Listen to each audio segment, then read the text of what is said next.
So joining us this morning to explain what this all means moving forward is political science professor Alan Sanders. Good morning, Professor. Thanks for being with us.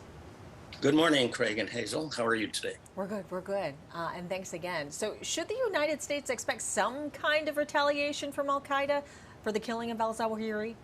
Well, that remains to be seen. It's hard to tell. But Al-Qaeda has been weakened over the years. And certainly with the death of Zawahri, central coordination also has been deteriorated now for Al-Qaeda. The problem remains that, for the most part, Al-Qaeda operates as a franchise operation. And so you don't know what some of the local units in other parts of the world will be thinking and doing. But their ability, as franchise operations are limited to the local area. But of course, we remain to see whether some local affiliates will want to take some revenge against American interests, not just in the United States, but in other parts of the world as well. Now, is there any indication as to how long al-Zawahri was hiding out in Kabul? I mean, why did it take so long to get him? Well, first of all, we don't really know how long. I think there are some indications that he was there since the beginning of the year, but that remains to be seen. But the United States operation was meant to be very surgical. And so intelligence operatives needed to make sure that Zawahiri was where he ultimately turned out to be. That takes a lot of time. It takes a lot of coordination. It takes a lot of confirmation from various sources. What's interesting to me is that the president, of course, has said that U.S. capability over the horizon to deal with Al-Qaeda or any other terrorist was there and operational. But I think there was also probably some under the horizon operations, and it will be interesting to see in the weeks ahead whether we learn whether there was any coordination with on-the-ground operatives, CIA operatives, and also whether any Taliban folks were involved in helping the United States. What this raises is an interesting possible split in the Taliban leadership, if indeed there was any collaboration or cooperation with the United States. All that remains to be seen, and only the weeks ahead will we find this out. Yeah, but his presence in Afghanistan, it was in violation of an agreement made with the Taliban, right? I mean, during last year's troop withdrawal. So are they going to be facing any sanctions because of this? Well, that remains to be seen. They're already facing some horrible sanctions. Their economy is in free fall. There are all kinds of sanctions that are already in effect. And any rehabilitation of the Taliban regime to rejoin the international community will be delayed seriously as a result of having harbored Mr. Zawahri. Whether any more can be done, it's hard to say, because right now the Taliban regime is really hurting very badly.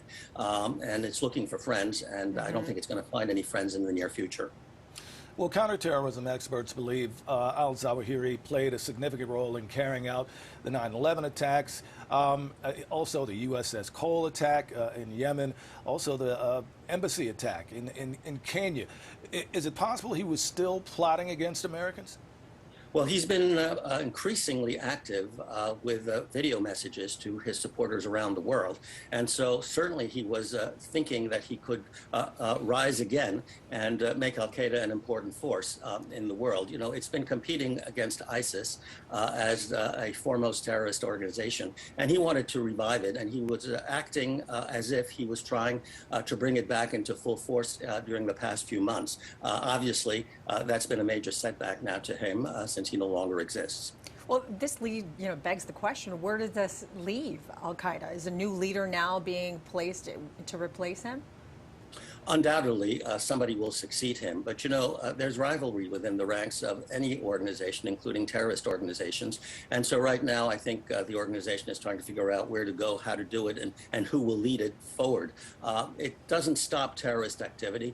No takeout of any individual leader stops terrorist activities. We've seen that historically. But it causes mass confusion, and it offers opportunities for the United States and other allied powers to capitalize on that confusion and try to thwart any possible threats that may exist in the near future.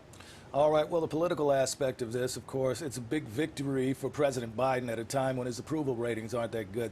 So how do you think this is going to impact Democrats heading into the midterm elections? Well, I don't think it individually will impact the elections. Foreign affairs and foreign policy doesn't usually affect American elections very much, but it's part of a set of victories, really, for the Biden administration in recent days. And so it'll frame the impact, and it will activate Democratic political activists. So you've got the Zawahri assassination. You've also got a possible deal in the Congress right now over climate and healthcare, a deal between Mr. Schumer and Mr. Manchin. You've got the gun control legislation that was passed recently. There's also a computer chip bill that recently passed the Senate and is likely to be approved by the House. So it looks like the Biden administration is on a roll. The impact, the individual impact of the assassination of Zawahri will be part of that package. And as I said, it's likely to activate Democratic political activists. It's not going to be a single issue for the election, but it's certainly going to energize Democrats going into the fall midterm elections. Yep, we shall see. Well, Professor Alan Sanders, thanks again for being with us this morning. We always appreciate your insight. My pleasure. Take care.